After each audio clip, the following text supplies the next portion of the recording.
Okay, this is going to be the first technique video for boxing because this is going to be the stance video. The stance video comes first because everything you do comes from a stance. Your stance is your home. It's where you start. It's where you finish every technique. Stance is an individual thing. You can go to a school where there's one instructor who has 100 students. He will teach every one of those students the same thing at the very beginning.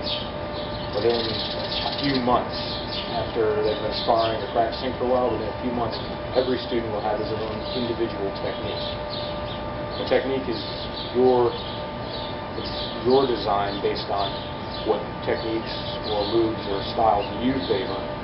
There's no one right way to do it. There are principles that you have to follow, and I'm going to try and show you, but there's no rules. The principles just show you how to modify a stance to favor use. Okay, the first principle is stability. So in order to be stable, you're going to keep your hips and your heels and your shoulders all in line. So if your hips go back a little bit, your shoulders come forward a little bit, but your heels, more specifically about midway through your foot, is your center of gravity. So a line comes straight up through past your shoulders. A little bit in front of your hips, a little bit behind your shoulders.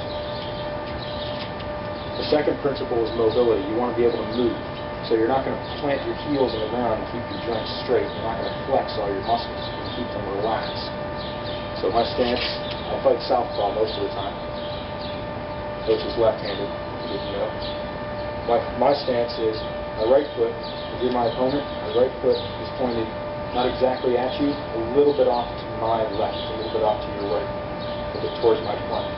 My left foot is canted, is about shoulder width apart, canted almost at this way, almost at a 90-degree, but not quite.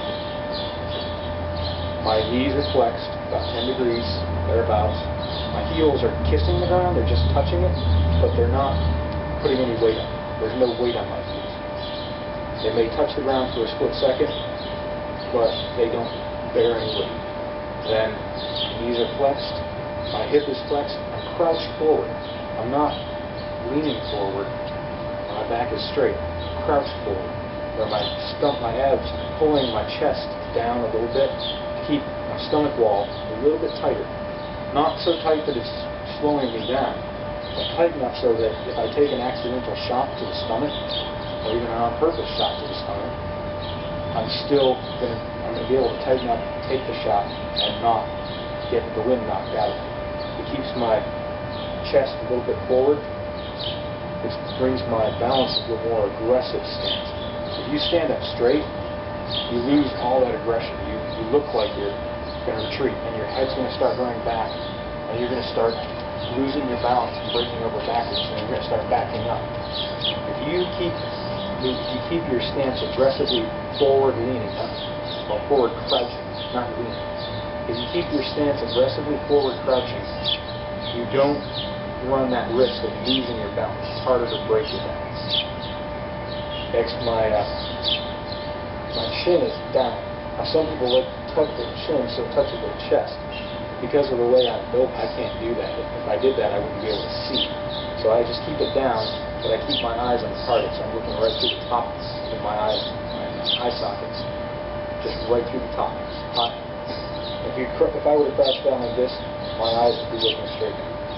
So I have to keep my chin up just a little bit, but I still keep it back towards my chest as much as possible. My hands are not balled up in fists. They're not spread out like this. You have no fingers in boxing. Your fingers are either all one piece with a thumb, that's very rare, or more often, almost all the time, just all one piece with no thumb. So you have mittens on. You can grab and trap with these, but you won't get your finger broken. One finger by itself is very weak. All 5 fingers together, pretty good. Shoulders are relaxed. Your shoulders have to be relaxed at all times. If you tighten them up, that slows down your punches. Same with tightening up your fists. If you tighten up your fists, every muscle in your arm will tighten up and it will slow down your punches. So, third principle is protection.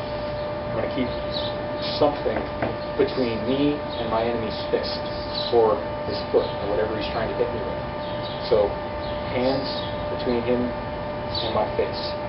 My arms between him and my chest and ribs.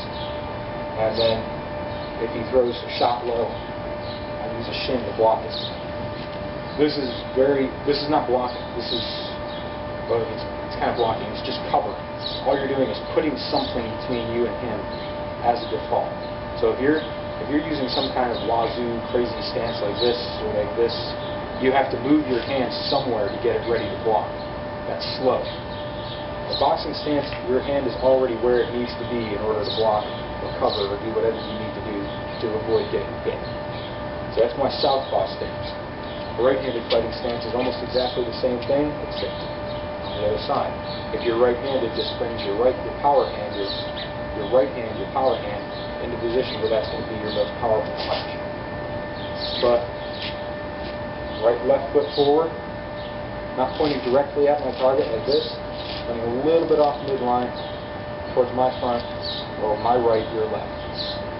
My left foot pointing almost off perpendicularly, but not quite. Knees flexed, heels just kissing the ground, not putting any weight on them at all. My hips bent, crouched forward, my shoulders in line. So my center of gravity is straight down, a little bit of aggressive forward lean, then chin tucked, looking through the tops of my eyes, shoulders relaxed, elbows hanging down like this to protect my ribs, forearms coming up like this to protect my chest, hands up here to protect my face, and this is the exact same stance. The only difference is my left foot is forward, whereas in a southpaw stance, my right foot is forward. Some schools will tell you never switch up your stance. Learn one way, then stick with it. I don't agree with that. I think that you should be an ambidextrous fighter because it mixes people up. It messes with their heads. They don't know how to deal with it. Learn one side to start with when you're just learning, but as you learn the techniques, make sure you switch them up. Make sure that you can learn to throw the same punches with both hands. It doesn't matter. Just mix them up.